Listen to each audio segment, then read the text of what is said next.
She was sipping Dom Perignon at 40,000 feet, her Cartier bracelet a gift from the billionaire who adored her. Chloe Sinclair was living a life most people only dream of, flying from Paris to St. Bart's on his private jet.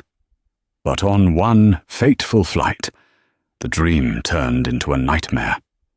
The pilot stepped out, walked past her, and greeted the real owner, the billionaire's heavily pregnant wife. This isn't a movie. It's the true, brutal story of what happens when the mistress is left stranded on the tarmac. The air inside a Gulfstream G650 doesn't just circulate, it caresses. It smelled of new leather, a hint of jasmine from the fresh-cut flowers in the cabin, and the faintest, most expensive trace of jet fuel. For Chloe Sinclair, this was the smell of success. It was the smell of arrival. She ran a perfectly manicured finger, painted in ballet slippers, down the rim of her Baccarat crystal flute. The champagne, a vintage Dom Perignon rosé, fizzed lazily. Across from her, Julian Croft, titans of New York real estate, typed furiously on his laptop. He didn't look up, but he smiled. "Enjoying the view, darling?" he murmured, his voice a low, confident rumble. Chloe looked out the window. The view was the curving, frost-blue horizon of Earth, a site reserved for astronauts and the 0.01%. They were somewhere over the Atlantic, gliding from Teterboro to a private airstrip near Marbella, Spain. "It's perfect, Julian," she said, and she meant it. Chloe's life 6 months ago had been a world away. She was Chloe from Connecticut, a junior PR associate at a high-powered Manhattan firm, drowning in student debt and surviving on lukewarm salads eaten at her desk. Her studio apartment had a view of a brick wall. Then, she'd been assigned to the Croft Holdings gala. Julian Croft wasn't just in the room, he was the room. He had a gravitational pull, a supernova of charisma, bespoke Brioni suits, and a Patek Philippe watch that whispered, rather than shouted, its $100,000 a price tag. He'd looked at her not as a staff member, but as a woman. Their affair had been a whirlwind of 5-star suites at the Plaza, front-row seats at the Opera, and dinners at Per Se where the chef sent things out. But the real change, the true elevation, was the jet.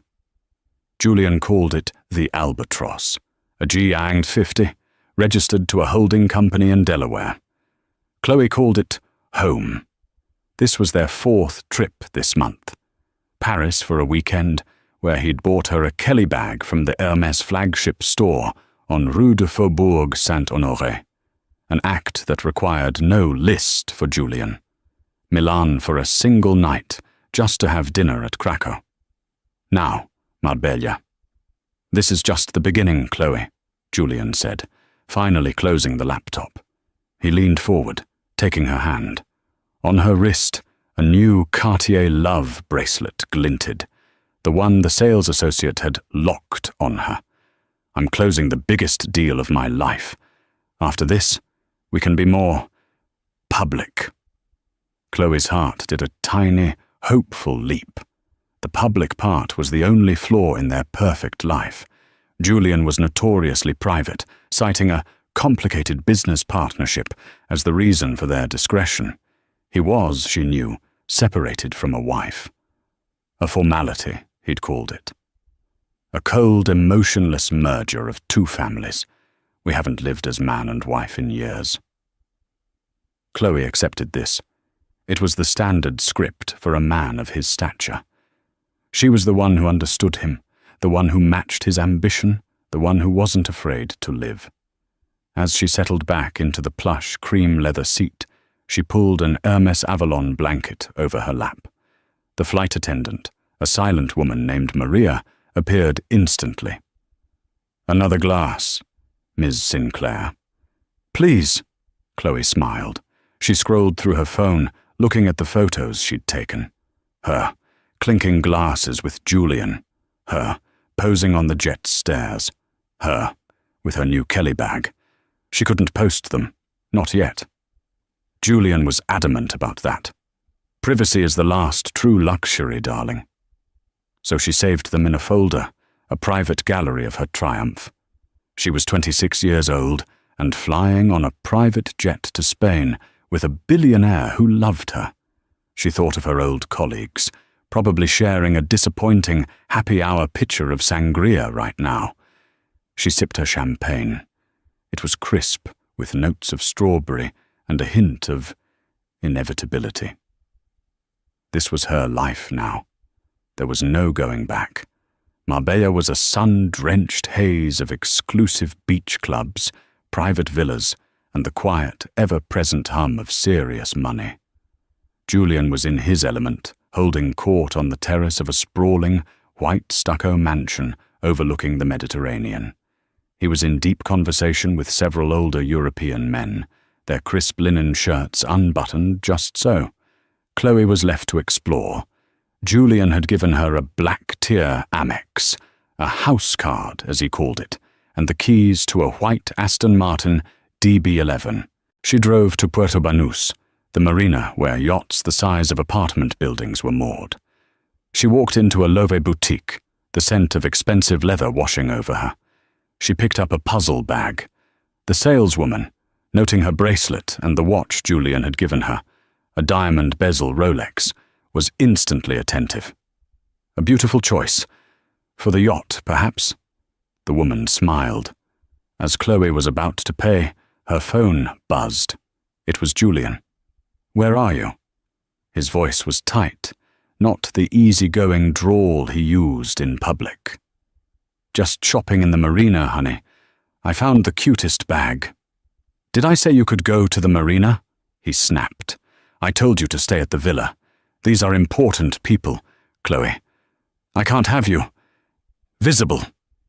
The warmth of the Spanish sun suddenly felt like a cold prickle on her skin. "Visible? Julian, you told me to." I thought, "Just get back, now." He hung up. The saleswoman's smile was frozen, polite. Chloe felt a hot flush of shame.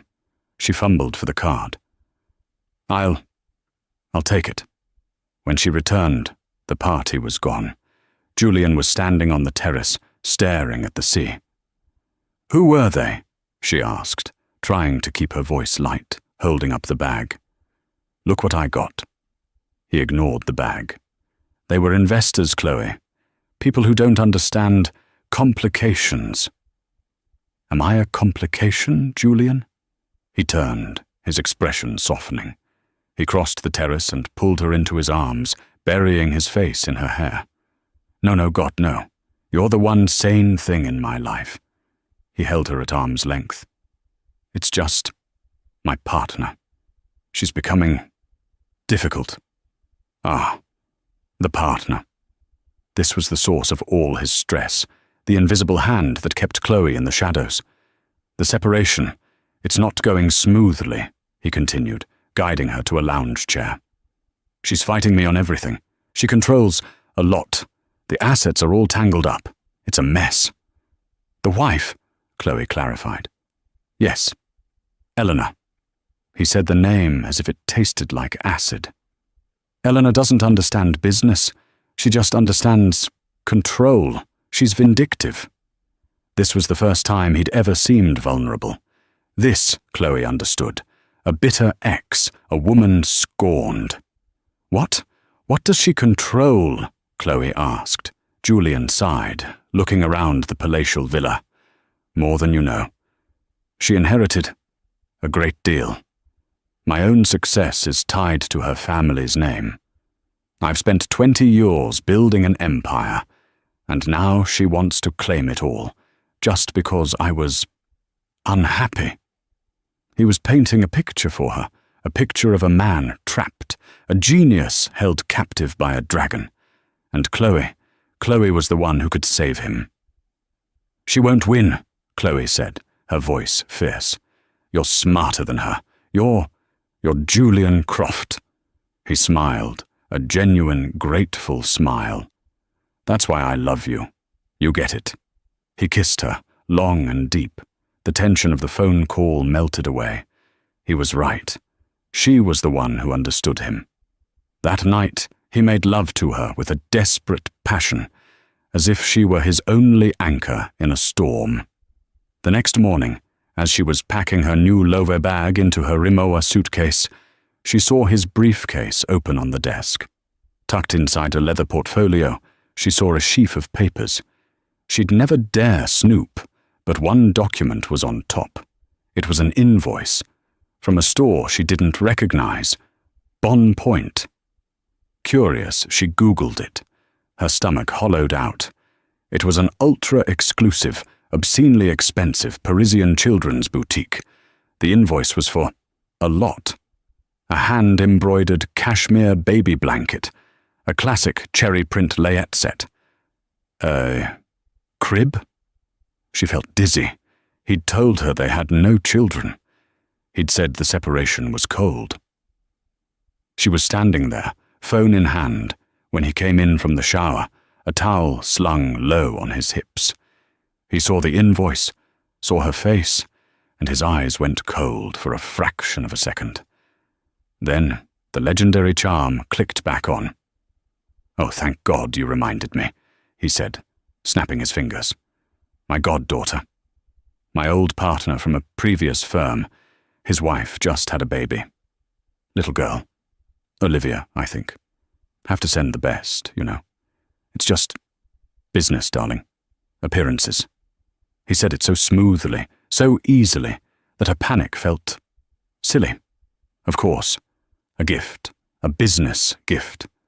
What had she been thinking? That he had a secret baby? The idea was absurd. "Of course," she said, forcing a bright smile. "That's so thoughtful." "Only the best," he said, kissing her forehead. "Now let's get out of here. I have a surprise for you. We're not going back to New York just yet. I'm rerouting the jet." "Where are we going?" she asked, the thrill returning, washing away the doubt. "Los Angeles," he grinned. "I'm finalizing the purchase of our new home in Bel Air. The deal is done, Chloe. The partner, Eleanor, she's out. It's over. This is it. Our new life." The flight from Marbella to Los Angeles was 12 hours of pure, unadulterated bliss. The Albatross wasn't just a jet. It was a testament to Julian's power. He'd rerouted it with a single phone call. He'd changed their entire itinerary, their entire life, on a whim. This flight felt different. It wasn't a getaway. It was a relocation. "To us," Julian said, raising his glass. Chloe noticed he was drinking scotch now, not champagne, a Macallan 25, his deal-closing drink.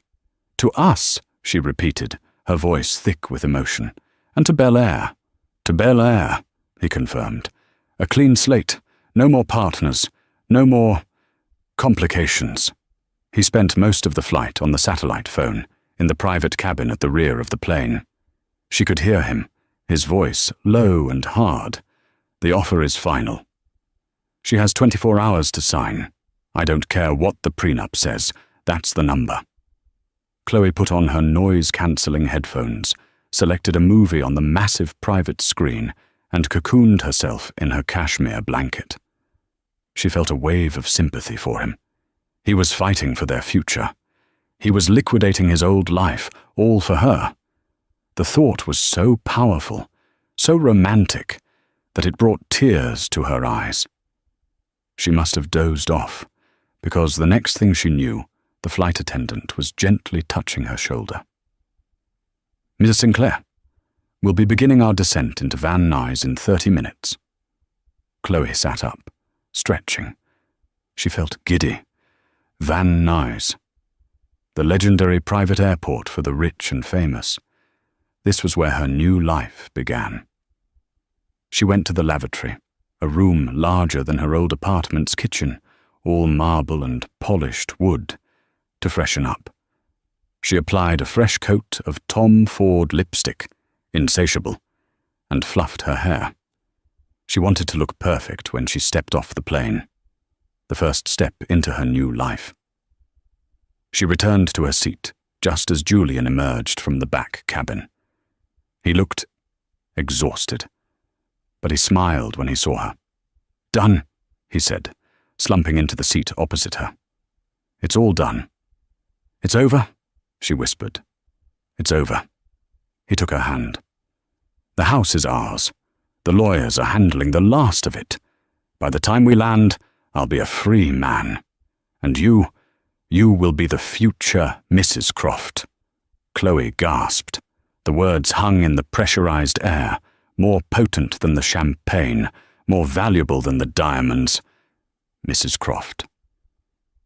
"Julian, are you—" "I've never been more serious," he said, his eyes intense. "This has been hell, Chloe. You've been my light. I won't hide you another second. When we land, a car is taking you to the Beverly Hills Hotel.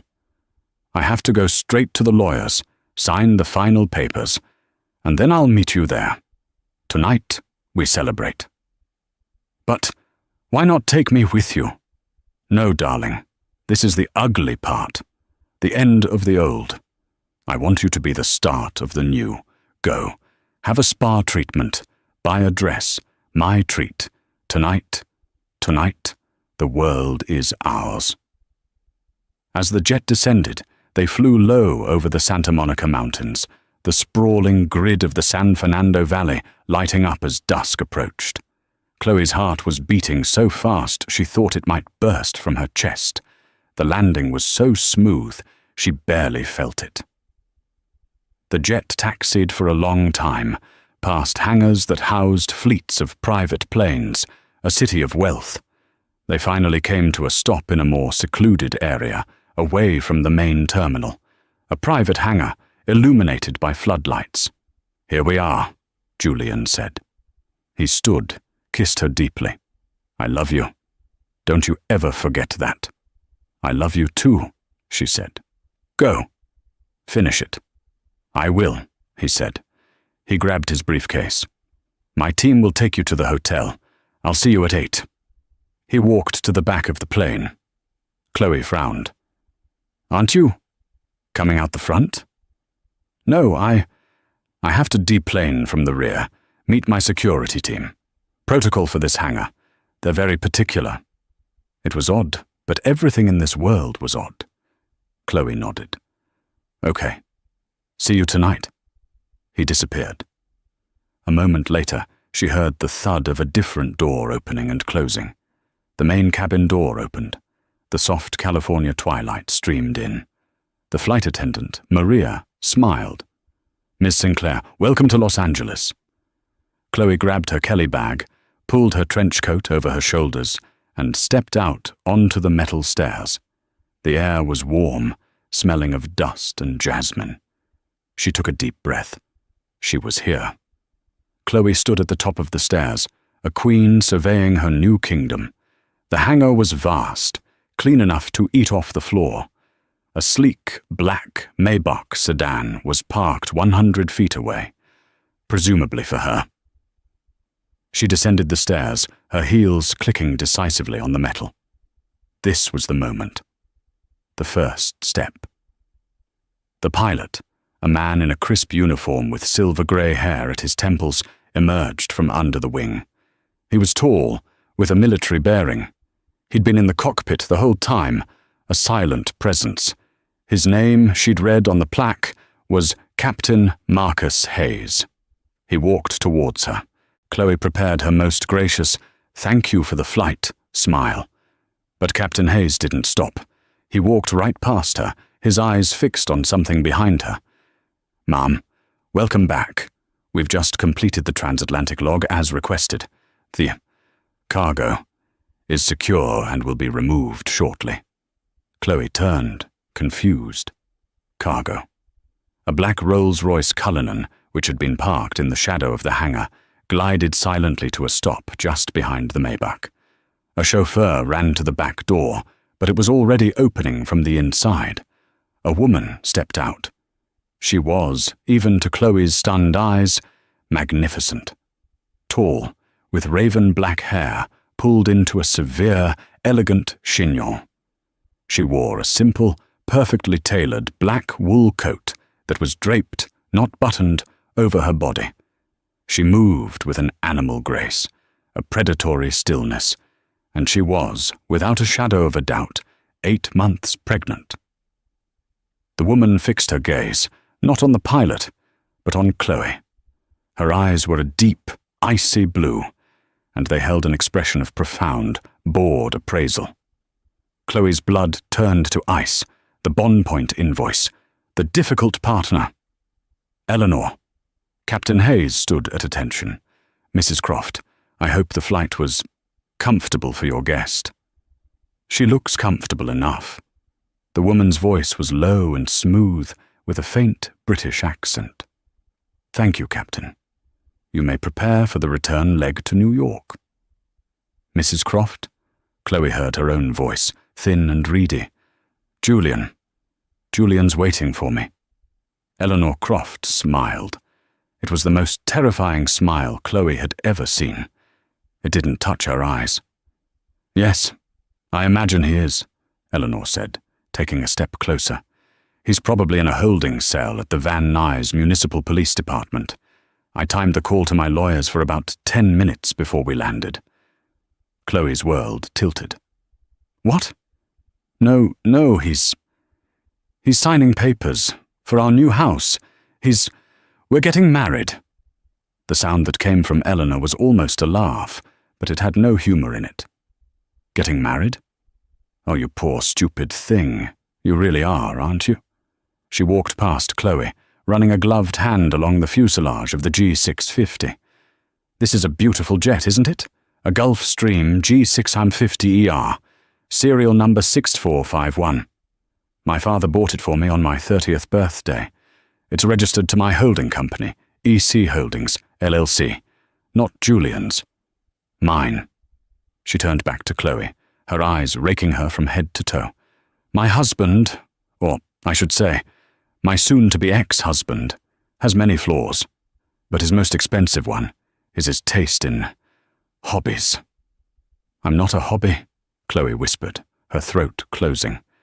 He loves me. Of course he does, Eleanor said soothingly, as one would to a child.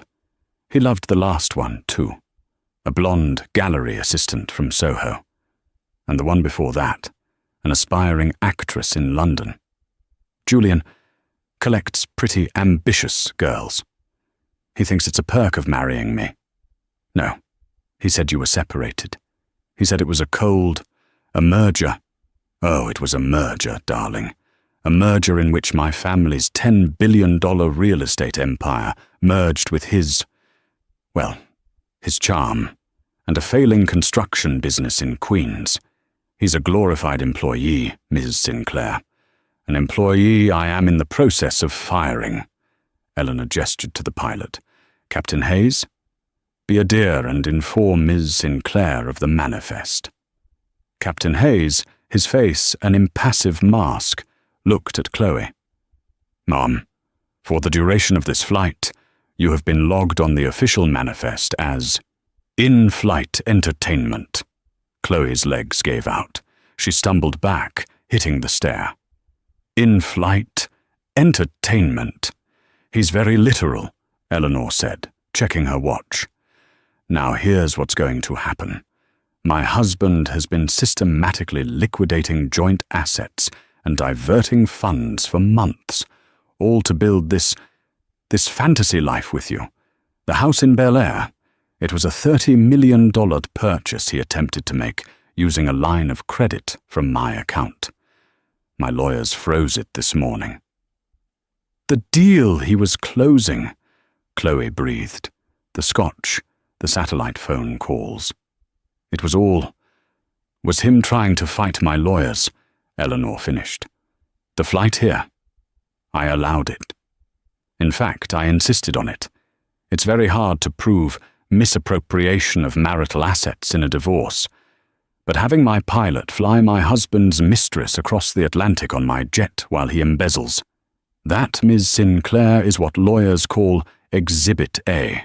You're the star witness in my divorce settlement. The Maybach? The hotel? Chloe was grasping at straws. "The car," Eleanor said, gesturing to the Maybach, "is for my legal team, who are arriving from LAX. The Beverly Hills Hotel? Your reservation was, of course, cancelled, along with the credit card Julian gave you, which was also mine." She took a step closer, the cold fury now radiating from her. "You've been wearing my clothes, sleeping in my homes, drinking my champagne, and flying on my plane. And now you are done." Eleanor nodded to two large, grim-looking men in suits who had emerged from the hangar. "Diaz, Scott. Please retrieve Mrs. Croft's assets." "Assets?" Chloe whimpered. "The Kelly bag," Eleanor said, pointing. "My father gave that to me. I see Julian gifted it to you, and the bracelet, and the watch. They were purchased with stolen funds. They are evidence." "No!" Chloe clutched the bag. "No! He gave them to me." The man, Diaz, didn't hesitate. He gently but irresistibly pried her fingers from the strap. He didn't touch Chloe, but his presence was a wall of muscle. The other man, Scott, stepped forward. "The bracelet, Miss Sinclair, and the watch." "The bracelet it's locked on." "We have the key," Diaz said, holding up the tiny, iconic Cartier screwdriver. Sobbing, Chloe held out her wrist. With a clinical click, the symbol of Julian's love was removed. Then the Rolex. They were dropped into a sterile-looking evidence bag. "My suitcase!" Chloe cried, pointing to the cargo hold. "My clothes! My passport!" "Your passport and your wallet will be retrieved and returned to you," Eleanor said, her voice softening just a fraction. "I'm not a monster. I'm just thorough." She looked at the Kelly bag in Diaz's hand, a look of disgust passing over her face. "Have it incinerated. I don't want it back." "Yes, Mrs. Croft." Eleanor turned to go, her coat swirling around her. "Wait!" Chloe yelled, a sudden, desperate anger cutting through her shame. "Why? Why do this? Why? Why me? You're pregnant. He did this to you." Eleanor paused at the door of the Rolls-Royce. She turned, and for the first time, her mask of icy control slipped. Chloe saw a flash of real, profound pain. "He didn't do this to me, Mr. Sinclair. He did this with you." She placed a protective hand on her swollen stomach. "This baby, this is my family.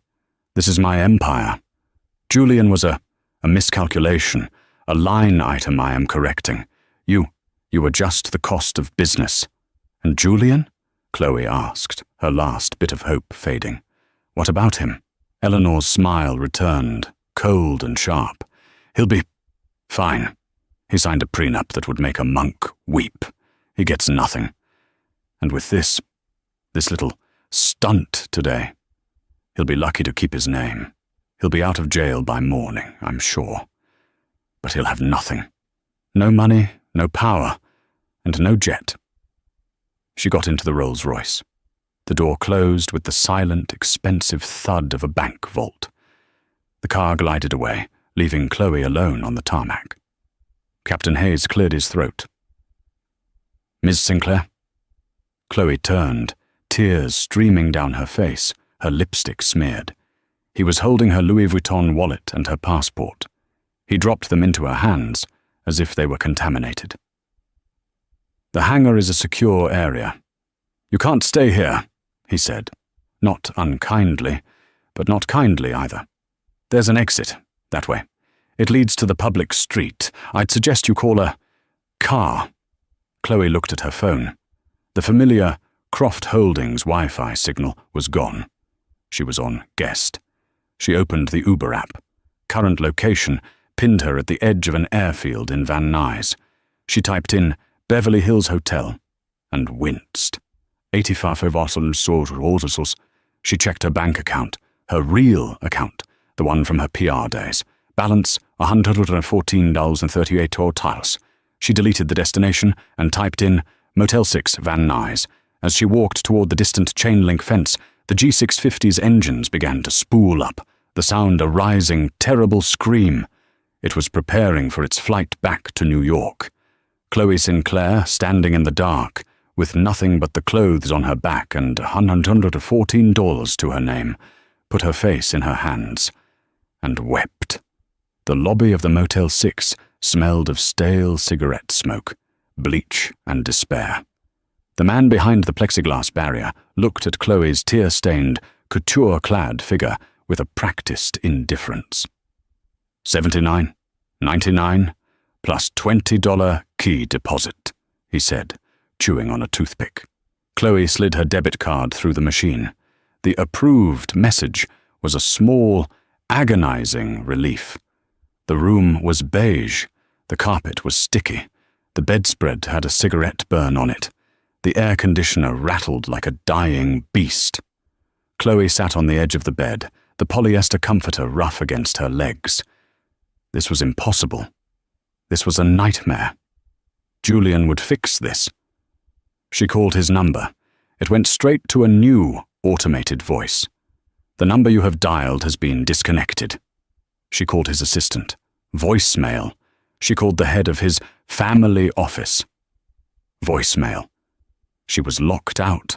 The new life he had promised her, the house in Bel Air, the future as Mrs. Croft. It had all been a lie. A desperate, elaborate fantasy he'd spun for himself as much as for her. He wasn't a king. He was a court jester. And Eleanor was the queen. A cold, pragmatic anger began to replace her hysteria. Eleanor had called her Exhibit A. She'd been used, not just by Julian, who had used her for sex and ego, but by Eleanor, who had used her as a pawn to win a divorce. She looked at her phone. Her only lifeline. She had to get back to New York. She had an apartment, a tiny 400-square-foot studio, but it was hers. She'd kept it, thank God, as a storage space for her old life. She opened the Delta app, a one-way last-minute flight from LAX to JFK, in coach, 480 miles. She didn't have it. The panic that seized her was a physical thing, a cold hand grabbing her windpipe. She looked around the room, desperate. She had nothing. Eleanor's team had been thorough. The bracelet, the watch, the bag. Wait. She ran to the bathroom, her makeup bag. It was the one thing they'd overlooked. She unzipped it. Inside, beneath the Tom Ford lipsticks and the La Mer samples, was her emergency stash, $300 in cash, and her hand closed around it. A small, velvet pouch.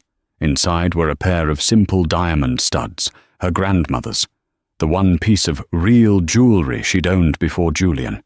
She'd stopped wearing them because Julian had said they were quaint. She had just enough. She booked the flight for the next morning. An Uber to LAX would take the last of her cash. The next 12 hours were the longest of her life. She couldn't sleep. She sat in the dark, the motel's blinking sign flashing red on the walls, and replayed every moment, every private dinner, every business call, every smooth, plausible lie, the Bon Point gift, the difficult partner. She'd been so eager to believe. She'd traded her common sense for comfort, her intuition for luxury. She had seen the red flags, but she'd called them a parade. When she finally boarded the 6 a.m. flight, wedged in a middle seat between a snoring salesman and a mother with a crying baby, the humiliation was complete. The flight attendant, handing her a plastic cup of coffee, looked at her with pity. Chloe was still in her expensive trench coat, but now it was rumpled, stained with tears and the grime of the motel. She looked like exactly what she was, a woman who had fallen from a great height. When she landed at JFK, she took the air train, then the subway, back to her old apartment in Brooklyn. The key stuck in the lock. She had to jiggle it. The air inside was stale. A pile of mail lay by the door, her old life, waiting for her.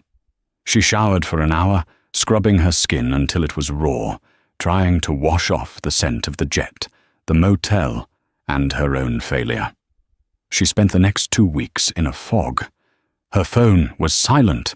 The world she had inhabited, the world of private hangars and black cars, had simply vanished. The door had closed.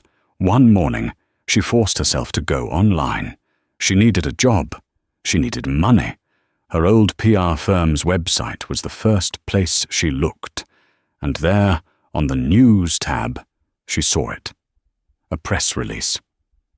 Croft Holdings announces corporate restructuring. Eleanor Croft, CEO and chairwoman, to lead streamlined vision. There was a photo. Eleanor, glowing, powerful, standing in a boardroom. She was no longer pregnant. Curious, Chloe typed Julian Croft into Google. The first hit was from page 6. Downfall of a crofty husband. Julian Croft, notorious philanderer and husband of real estate heiress Eleanor Croft, has been officially removed from the company board. Sources say Croft, who was caught funding a lavish lifestyle for a string of mistresses, settled his divorce for a paltry sum, rumored to be less than his annual bonus. The article was devastating. It detailed his allowance, his company jet, which, it noted, was his wife's, and his penchant for Instagram models. And then, the final, brutal line. His latest paramour, a former PR associate named Chloe Sinclair, was reportedly dumped on the tarmac at Van Nuys. Eleanor literally had her thrown off the plane, says an insider. She's a legend. Chloe dropped her phone. She wasn't just a failure. She was a story, a punchline, a warning. A former PR associate. Dumped on the tarmac. Eleanor hadn't just defeated her. She had defined her. She had written the final chapter of Chloe's gilded life, and in it, Chloe was the fool. The humiliation was a physical ache. Chloe felt like she couldn't breathe, like the walls of her tiny studio were closing in. Dumped on the tarmac. A legend. She was the collateral damage in a war between billionaires. She threw her laptop against the wall. The screen spider-webbed, then went black. The silence in the room was deafening. She was now well and truly alone. No money, no job, no contacts. The friends she'd made in Julian's world, the other women with perfect highlights and tiny dogs, were, of course, gone. Her calls went unanswered. To them, she wasn't Chloe. She was Julian's girl. And Julian was now toxic. Worse than toxic, he was poor. Her old friends, the ones from her PR days, had watched her ascend with a mixture of awe and envy. To call them now? To say, hey, remember that private jet life I was living? Well, it turns out it was all a lie and I'm broke. Can I borrow 50? The shame was too great. So, she did the only thing she could. She sold the last remnants of her other life. She took the subway to a high-end consignment shop in Soho, a place she used to browse for vintage finds. Now, she was on the other side of the counter. The bored, chic-looking buyer appraised her. Chloe had brought her last few trophies, a pair of Chanel slingbacks, a Gucci belt, the Tom Ford trench coat she'd been wearing. They were the few things Julian had bought her from a store, not from his wife's closet. The coat is nice, the buyer said, rubbing the fabric. But we're getting a lot of this season's influencer cast-offs. I can give you $200 for it. Store credit. I need cash, Chloe said, her voice small. Cash is 30%, the buyer shrugged. So, $120. Chloe sold it. She sold the shoes. She sold the belt. She walked out with $280 in crumpled bills. It was enough for groceries and her subway pass. Days turned into a bleak, relentless weeks. She was a ghost, haunting her own life. She applied for jobs, dozens of them. But the PR world is small. The page 6 article had been forwarded, snickered at. Chloe Sinclair, one recruiter had accidentally said aloud, thinking she was on mute during a phone screening. The tarmac girl? Yikes. No, I don't think she's on brand for us. She was radioactive. One night, drowning in cheap wine and self-pity, she did the one thing she'd sworn she wouldn't. She Googled him. Julian Croft. He was gone. No new articles. No sightings. He had vanished. He hadn't fought for her. He hadn't even called. He just evaporated. His love and promises as substantial as the jet contrails he used to leave across the sky. He had been a con man, and she had been his easiest mark. The real story, she realized, was Eleanor. She typed Eleanor Croft into the search bar. The results were different. Eleanor Croft pledges $50 million to Maternal Health Initiative. Forbes profile, the Iron Heiress, how Eleanor Croft cleaned house and took her empire global. Vogue, a nursery in the sky, inside the NY penthouse of CEO Eleanor Croft and her new son, Alexander. Chloe clicked. There she was, Eleanor, in her sprawling Fifth Avenue apartment overlooking Central Park. She was holding a beautiful, dark-haired baby boy. She looked serene, powerful, and happy. The article mentioned her new life as a single mother and her dedication to building a legacy for her son. There was no mention of Julian. There was no mention of the divorce. That was old news, a line item she had, indeed, corrected. Chloe looked at the picture of the baby. Alexander. The name on the Bon Point invoice. It hadn't been Olivia. It had been... She couldn't remember. But she realized now, with chilling certainty, that the invoice she'd seen, it wasn't for a goddaughter. It was for this baby. Julian had been buying gifts for his own unborn child with one hand, while promising a child-free future to his mistress with the other. The depth of his depravity was staggering. He hadn't just been lying to her, he'd been lying to everyone. He was a black hole, consuming everything around him. Chloe closed the browser. The wine tasted like vinegar. She poured the rest of the bottle down the drain. The rage she'd felt, the self-pity, it was all gone. It was replaced by a cold, hard, quiet.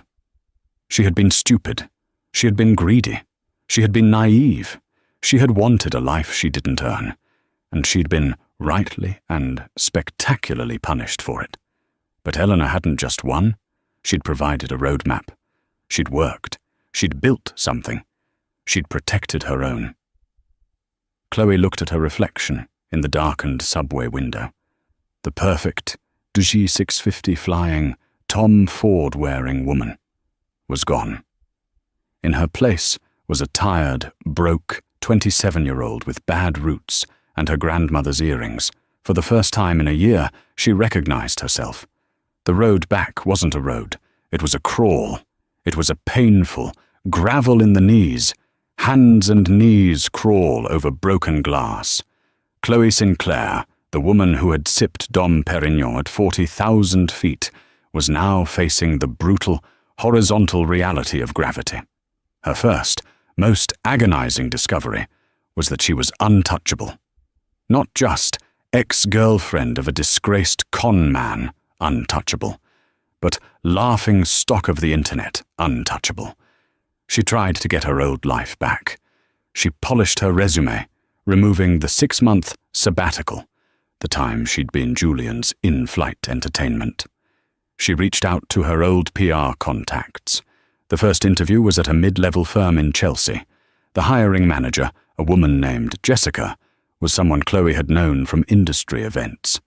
Jessica had always been 3 rungs below her, someone who had watched Chloe swan into galas on Julian Croft's arm.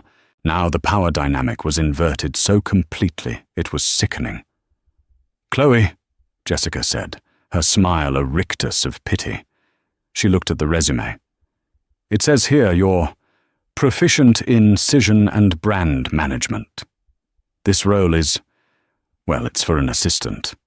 I'm eager to get back to work. I'm a team player, Chloe said, the words tasting like ash. Jessica leaned forward, her voice dropping to a conspiratorial whisper. Look, Chloe, I like you. I do. But I Googled you. We all Googled you.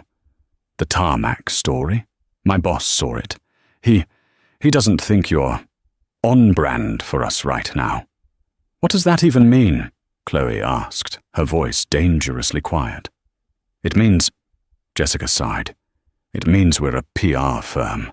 We manage perceptions, and the perception of you, well, it's not one of seriousness. I'm sorry. Chloe was radioactive. She wasn't a professional. She was a punchline. She was the tarmac girl. After 2 more, equally humiliating rejections, the last of her consignment money was running out.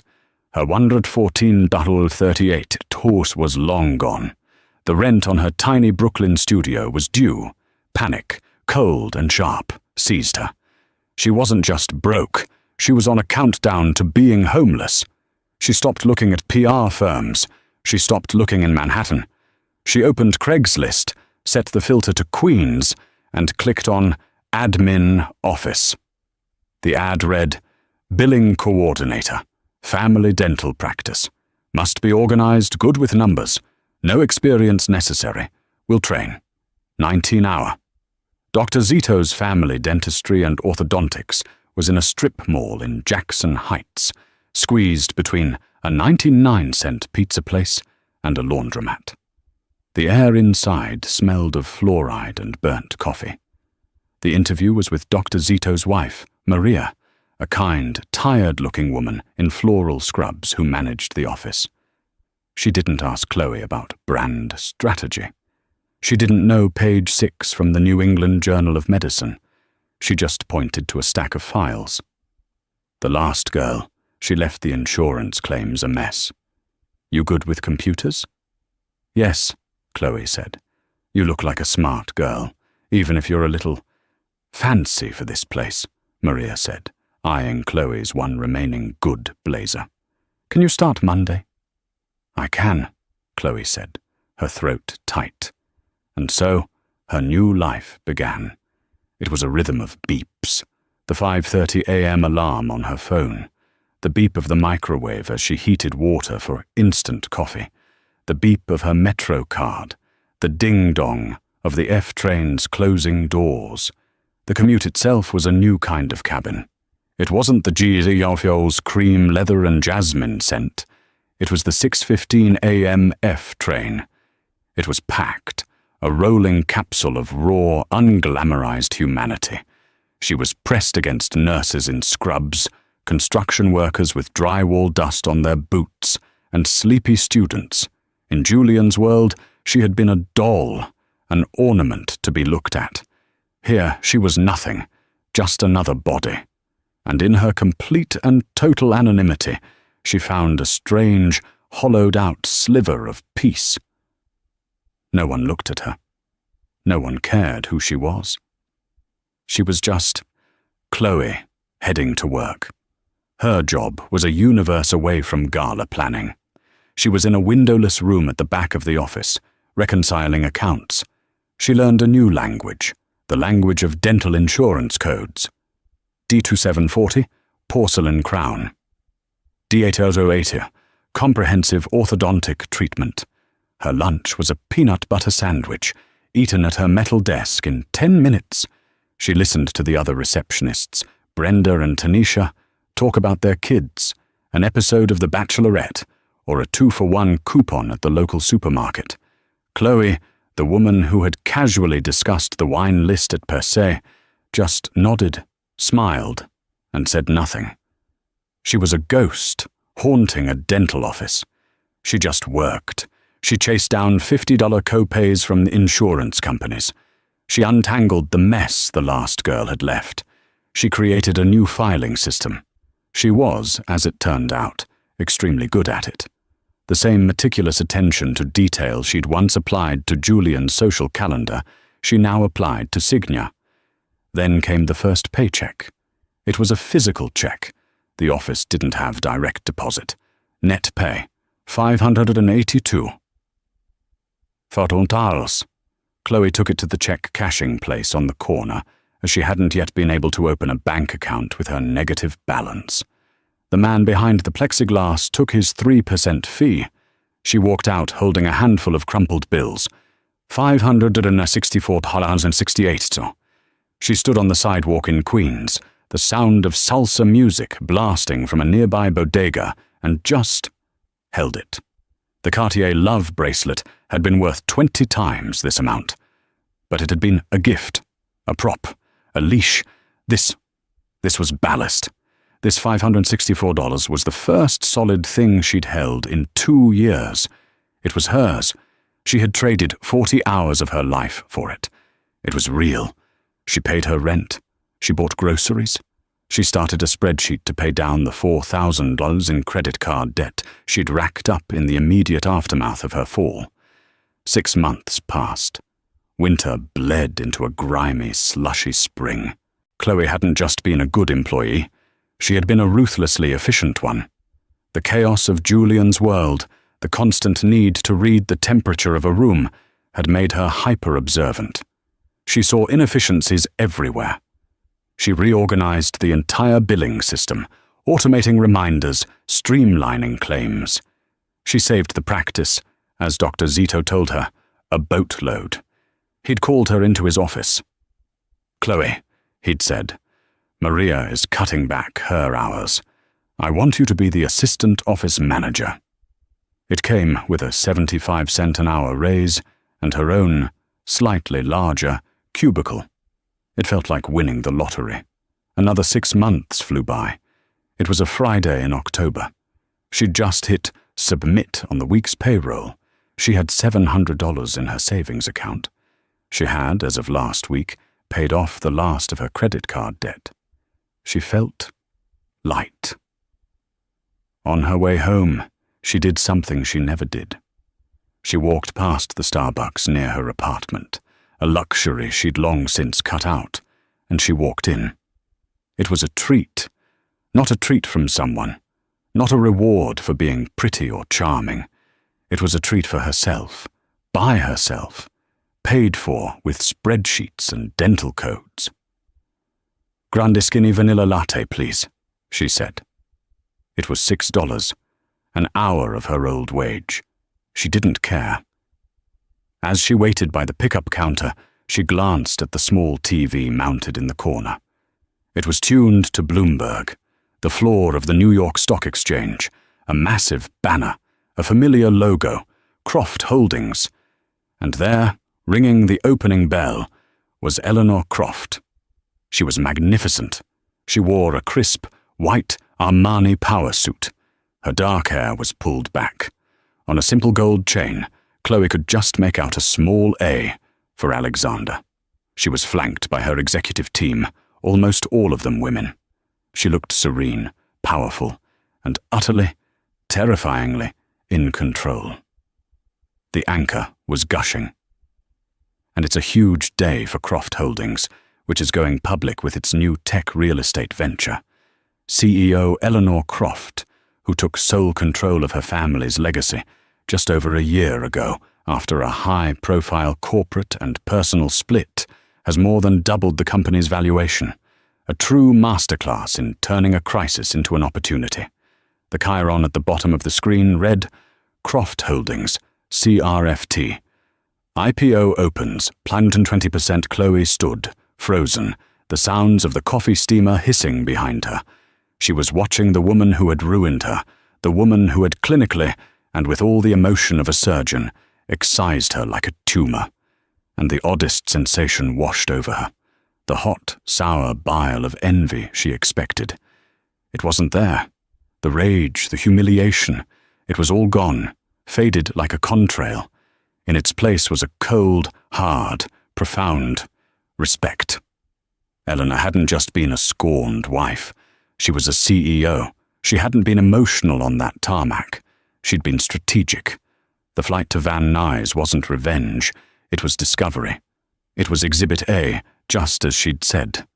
Eleanor had used Chloe, yes, but she'd used her like a scalpel, with precision, to cut out the cancer. The cancer was Julian. Chloe was just the instrument. She's a legend. The page 6 line came back to her. It wasn't a taunt, it was a fact. Eleanor had been playing chess, and Chloe she hadn't even been a pawn. She'd been the cocktail napkin the players were writing their moves on. Mobile order for Chloe! The barista's voice snapped her back. She grabbed the cup. It was hot, real, her name spelled correctly on the side. Her coffee. She walked out into the cold, bright Brooklyn afternoon. As she headed for the subway, the sound of a jet engine screamed overhead. A silver shark streaking out of LaGuardia, climbing fast. A year ago, that sound would have made her ache. It was the sound of her failure, the sound of a world she had lost. She would have looked up with a desperate, pathetic longing, wondering if it was going to Paris or London or St. Bart's. Chloe paused on the sidewalk. She looked up at the white scar across the blue sky. Then she looked down. She looked at the steel and concrete hole in the ground, the stairs leading to the F train. The rumble of the approaching subway vibrated through the soles of her. Sensible, comfortable, 40 taros, shoes. The jet was a fantasy. The subway was motion. One was a pressurized, air-conditioned lie. The other was taking her home. Chloe pulled her second-hand wool coat tighter, adjusted the grip on her tote bag, and took a sip of her coffee. It was just the right temperature. She fixed her eyes on the subway entrance. She had a train to catch. She was grounded. And for the first time in her life, she was finally in control of the landing. Chloe Sinclair learned the hard way that a life built on someone else's money, someone else's plane, and someone else's husband is just a beautiful, gilded cage. She was flying at 40,000 feet, but had no control, and the landing was brutal. But from that wreckage, she had to learn to walk on her own. Eleanor Croft, the real owner, didn't just reclaim her jet. She reclaimed her life, her company, and her power, proving that the best revenge isn't just living well, it's owning it all. What do you think? Was Chloe a victim or a willing participant? Was Eleanor's revenge justified? Let me know your thoughts in the comments below. This story is a wild one, so if you enjoyed the drama, do me a huge favor. Like this video, share it with someone who loves a good story. And most importantly, hit that subscribe button and turn on notifications. I have so many more stories like this to share with you. Would you like me to find another real-life story of luxury and betrayal?